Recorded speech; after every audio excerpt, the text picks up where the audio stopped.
அந்த மாதிரி ரத்தம் தெறிக்கிற மாதிரி அந்த மாதிரி தான் சொல்றீங்க. ஆமாங்க, நீங்கள் வந்து களத்தில் போய் இறங்கி பாருங்க. நீங்கள் ஒருத்தர் வந்து ரோட்டில் நின்று தகராறு பண்ணி ரோட்டில் போகிற ஒரு பொண்ணு கையை பிடிச்சி இழுப்பான். உங்களால் வீடியோ மட்டும் தான் நீங்கள் எடுக்க முடியும்.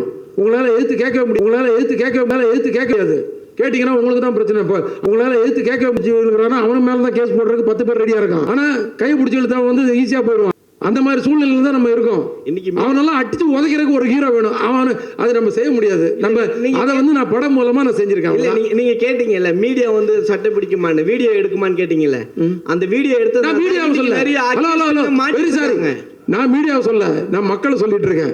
நான் நீங்கன்றது வந்து உங்களை மீடியாவை சொல்றேன். இல்ல நான் மீடியாவை சொல்ல சார். அவர் இல்ல ஒரு நிமிஷம், அவர் மீடியாவை சொல்ல, வீடியோ எடுக்கிறது வீடியோ சொன்னார்.